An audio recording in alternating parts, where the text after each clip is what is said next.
So, thank you for coming on. I would love for you to introduce yourself and tell us a little bit about who you are. Yeah, sure. So my name is Gigi. I'm like a human wanting to learn how to human the best that I can, more than anything else. But I am a wellness professional who does a lot of stuff in the yoga, mindfulness, and rest kind of areas of wellness. And and then I also have a background in human services. So I learned human services, for those who don't know, is kind of like social work, but on a systemic level. Like you're learning how to build programs that help people and help people navigate programs that already exist. And then I also have a background in like food justice and like kind of connecting people with nature, connecting people with where their food comes from, supporting the people who grow things. So I kind of add all that together in how I approach wellness. I love it. So, tell me a little bit about yoga, rest, mindfulness. Like, you can put the food, everything, and just share with the audience, like, a little bit about all of those things. Like, yoga, what kind of yoga do you do? Do you have a particular style, style Mhm. that you like? What is that? And how did you discover it for you? Yes. So I do have a particular type of yoga, or a few types of yoga that I think are my favorites, and my favorite to experience for myself, but also my favorites to share with other people. And that is slow flow vinyasa, which is basically like a similar type of yoga that you would see in like the average yoga class that you just like kind of walk into, but it's slowing down the pace and really allowing you more time to feel into your body, to notice like kind of how your mind and breath are changing with each pose. And yeah, I think it just slows down the process and gives us a little bit more time. I think that a lot of us have a hard time with it sometimes in the beginning because it is slower paced and we have a hard time like slowing ourselves down and not being kind of distracted by all the movement. Right. Um, and so, yeah, it can be a little challenging, but I really love that challenge. And then the other type of yoga that I'm really focused on is Yoga Nidra and other meditation type practices.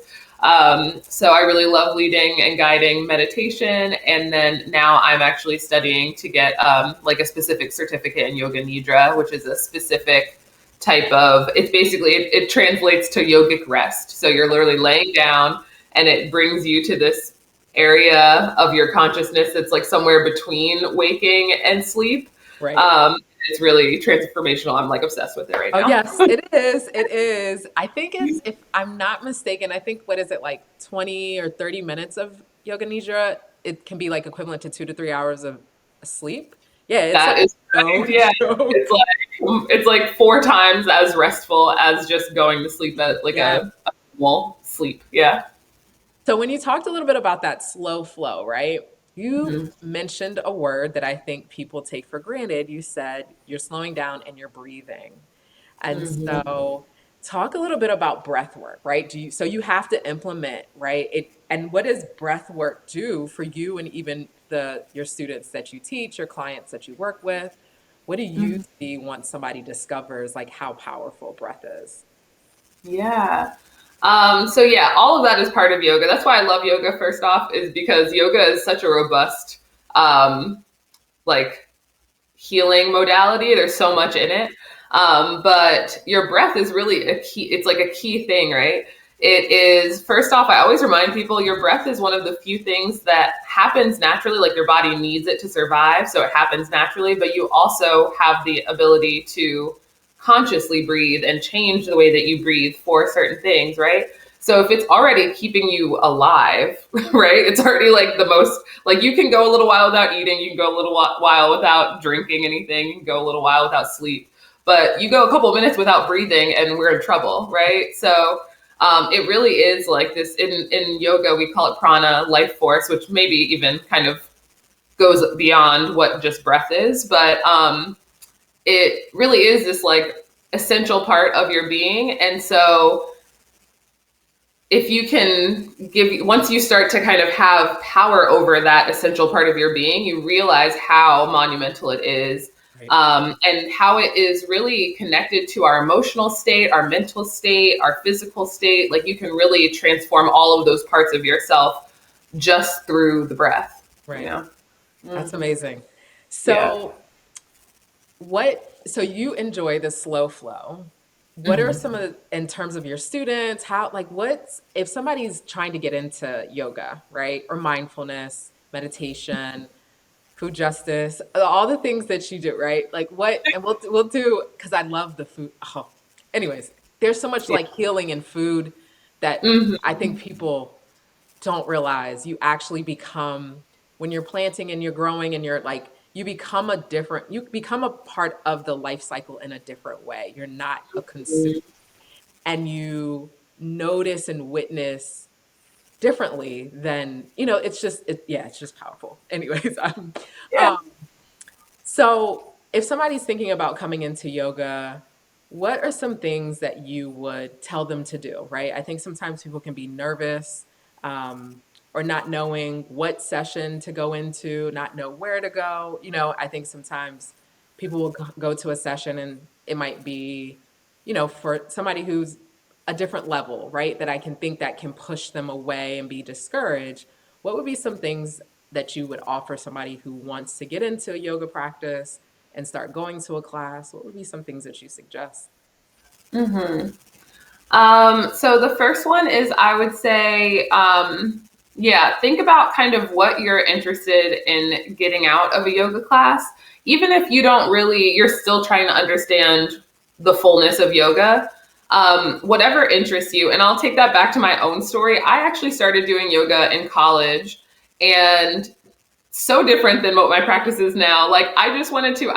Had been a college athlete, and I was for the second 2 years of college. I didn't want to continue being an athlete, so I wanted to stay in shape. So I really wanted something that was more athletic, Right. and I really wanted to be like flexible and be able to do a split. And it's like always like the funniest thing to me because I'm like, who I was then and my relationship to yoga then and my relationship to yoga now are like so different.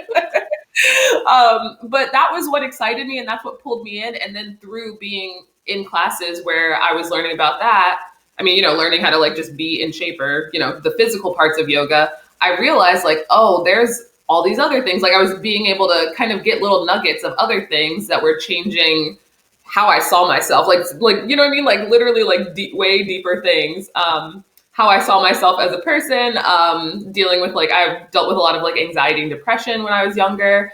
Um, and I won't even say that when I've learned how to work with it now, but I've kind of had all those like little emotional things that it's really brought me through. And I was like, oh, like it kind of snowballed for me, right? So I say always like start with what interests you and what really even made you interested in coming to yoga, Right. and then kind of slowly inch into other things. And then the other thing is to keep an open mind because every yoga teacher is different, every class is different. The same yoga teacher can be different on 2 different weeks. Like, you know what I mean? Like, we're all humans Yeah. that are doing this. So don't go to one class and think, oh, I didn't like that, so there's no way I could ever like yoga. Like, yoga is so much deeper and wider, than even I know, right? Like even any of us know because it just keeps on growing. It's really a reflection of humanness, right? Right. Um, so that's what I would say for one. And then also that it all works together. So allow yourself to try lots of different things. Try maybe what interests you at first and let that kind of give you a solid grounding. And then, explore things that might seem interesting because yoga really it connects to so much of our lives. It connects to nature. I mean, even in the poses, right? They're like literally named after different things in nature. Like I always remind people, that's why I love outdoor yoga. I do a lot of outdoor classes, and it's because this is a reflection of nature, and there's so much wisdom in nature. So yeah, just kind of keep an open mind and allow your definition of what yoga even is to change and shift over time. Yes. Oh, I love that. So I have a question. So when we think about your mat, right? And getting Mhm. on your mat and talking about just anxiety and depression, how have you allowed that to show up on your mat? So Mm-hmm. I played a sport in college. I played basketball, and what's so interesting is I got into yoga after I finished grad school, and it was hot yoga, and it was like it was competitive. It was like I had to drink my gallon of water so I could go, you know, and it was the most like physical and mentally like thing that happened at the same time. Like, oh, I'm like really pushing my body, and I'm really like pushing my mental. And then I stepped out of it, and then I started doing flow and kundalini, right? Um, but it was interesting. My basketball court now became my yoga mat, right? And in a way that if I wanted to get to the edge of the yoga mat, I knew it was my world, right? And that I know that I could put anything on this mat and it was safe. Mm-hmm. So how do you think about your mat? Do you have a relationship with the mat like that? Or, I think when people are just starting yoga, that's something I wasn't even thinking about until I got deeper into it. Yeah. Um, but what is your relationship with your mat? If you want to share, I know sometimes that could be intimate, but how is that for you? Yeah. No, I have no problem being intimate and sharing. Yeah. One, I love what you just said about your mat kind of being a safe space because I feel like that is really how I feel. It's almost like I can bring anything. I can bring my day on my mat. I can, you know what I mean? Whatever is going on within me, there's nothing that my mat won't accept and hold for me, right? And I literally think of my mat as like this almost like a hug, like especially in like sometimes I'll start classes and I'll be like, just feel yourself be supported by your mat. Like just feel your body be able to completely let go, and that mat is there to catch every part of your body, right? And that's kind of how I feel is that like on a physical level, on a mental level, on an emotional level, whatever it is, I can release it on that mat and know that I'm going to leave the mat different than where how I came, you Right. know? Yeah. Um, and I think there is kind of also an aspect, especially when I'm in when I'm in classes with other students and things like that. I mean, I'm obviously not invisible, but it almost is like an invisibility cloak. It's like nobody's looking at me. Like what's happening on this mat is for me. It's about me. Everyone else disappears a little bit. You know what I mean? Like not that we don't have that like collective energy together, but Right. like it's not like I'm thinking about what others think or any of that. You know what I mean? The self-aware or not self-awareness, but the self-consciousness that you have in Right. like social settings, it like all melts away when I get on that mat. So I think that also it's like a almost like a comfort food for the soul. It's like you're able to get on that mat and it's just like, okay, like this is for me. Like once I step off this mat, I might have to go tend to something else or help somebody with something or talk to Right. somebody about something. But when I'm on my mat, it's about me and what I need. So Right. That's yeah. amazing. Is there anything else you want to share? I know that you were like, there's so many other things. So I want to give you an opportunity to share your gifts and your magic, because they all are interconnected and they all have a space of healing. And so I just want you to be able to, if you want to freestyle around that or share, the floor is open with that. Okay. Yeah, I love finding the intersection between all the things I love and creating experiences around that. Which is why, like I said, I love to do like outdoor yoga that, or even like mindful experiences that aren't necessarily like getting on our mats and doing yoga, but maybe we're going for a hike or a walk, or maybe we do some yoga and then we also kind of like take a walk around the space that we're in. Because like you said, like that connection with nature to be able to see the cycles of things, whether that is, maybe that is on a farm looking at like, okay, like the last time I came to your class, they had, lettuce growing and Right. now it's the middle of the summer and they have peppers growing and you know what I mean? And you can see that like, as you come back, like you have changed and the earth has changed around you. But also, I love that on a seasonal level. So I do a lot of things where we kind of are reflecting on the seasons and realizing that like we are part of nature also, Yeah. and allowing that to be an inspiration for how we move on our mats, right? Like the same, especially if you're doing yoga outside, like the practice that you have in the middle of the summer when it's super hot out is a lot different than the practice you have, in the beginning of spring when it's a Right. little nippy out and you kind of want to build the warmth in your body. Right. And so I love like reflecting on that and kind of showcasing that in an experience for people. And then also bringing yoga to spaces. A lot of my practice has been, or my offering of my practice, I guess, has been bringing yoga into spaces that are not traditional yoga spaces. So I have done like for a yoga teacher who's been teaching for, I mean, by itself, I've been teaching maybe 4 years, but before that, I got my certification in 2016. So I've been technically teaching for like 8 years on and off. And I've really done like minimal, like sometimes I'm teaching in studios, but a lot of the stuff that I have kind of committed to long term has been teaching outside, teaching in community spaces, teaching at community events. And I think that's kind of like the human services part of me coming out is like, how can I bring this into a space that needs this but doesn't necessarily have access to it? How can I make this more accessible? How can I make this, how can I introduce people who maybe have never thought about yoga, who maybe never thought yoga could help them or was for them, and make it, a little bit more inviting to them. Even sometimes just seeing me doing yoga, like I don't look like the typical, like when people think of like a stereotypical yogi, right? In the US at least, like I'm not necessarily what comes up, but like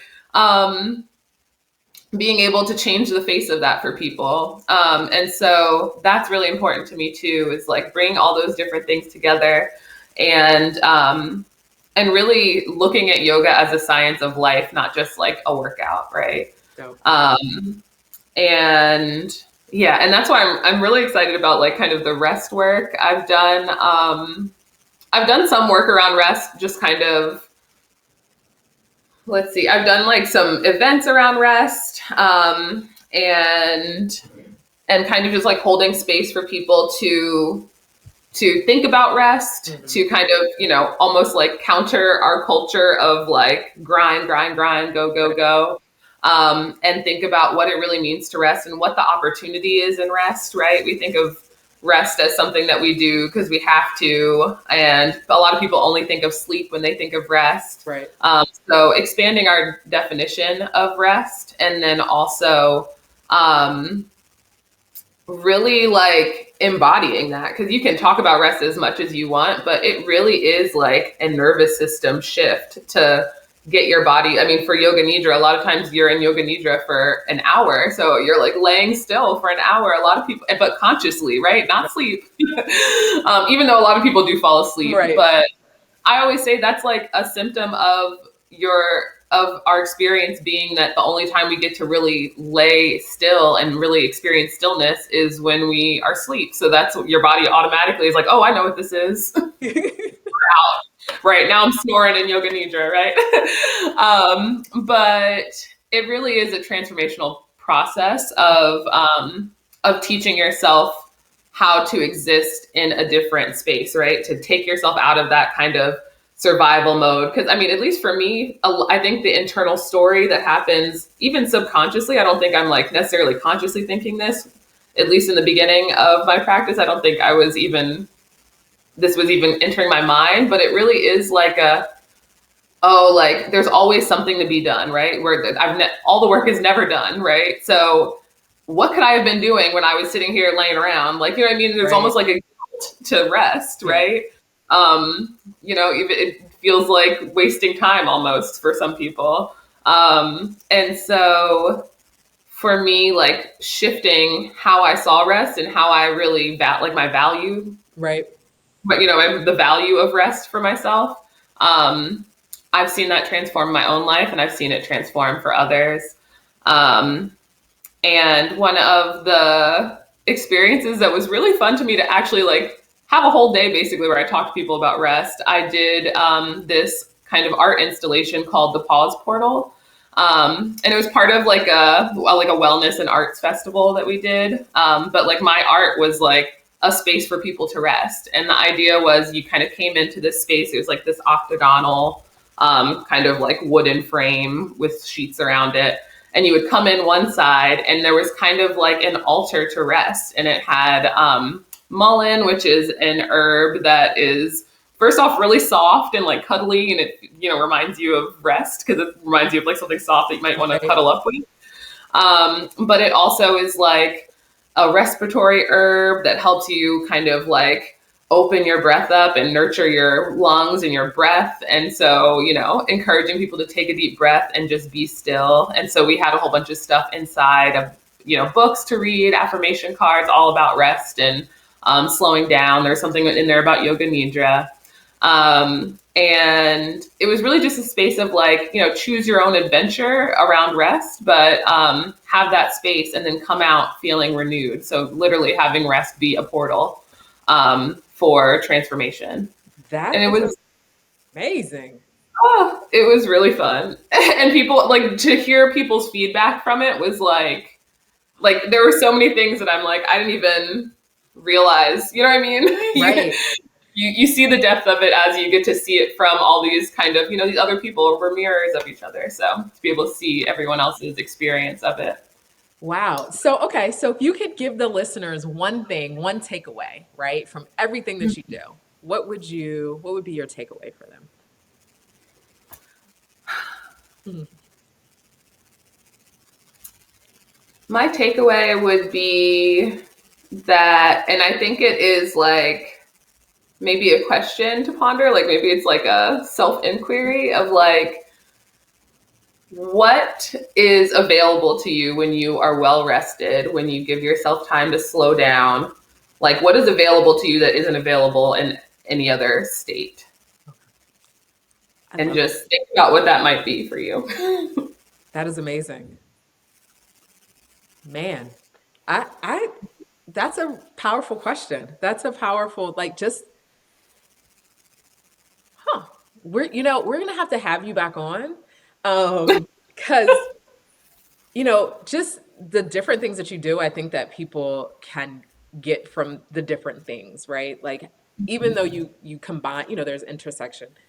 Right. But as you're exploring your Yoga Nidra certificate, like, as that feeds you in a different way, you're gonna expand, Mhm. create, and I would love to have you back on. Um, Yes. that's I could do a whole thing about just Yoga Nidra probably. Like, I'm a little bit obsessed with it. okay. All right. Well, you're gonna I'll come save back those on. stories for later. Yeah, we're gonna be. Um, and so my thing is, this is where can people find you? Yes. So the easiest place to find me and see kind of what I'm up to is on Instagram. I have right now just as an Instagram that is for just like kind of me as a teacher. It's not for my brand is Liminal Grace, but Liminal Grace is took a little hiatus for a couple months, and we're coming back in 2025. Because rest, right? Because I was like, let me live it, right? Let me practice what I'm preaching. Right. But on Instagram, it's a G thing, and that's a.gi for Gigi. So gi.thang with an A, not an I. Awesome. So that is, I'm also kind of a jokester. So I feel like that's a reflection of me, right? A G thing. But also, you can find me on Instagram starting in 2025 under Liminal Grace Wellness. Thank you. I appreciate it. Thank you so much.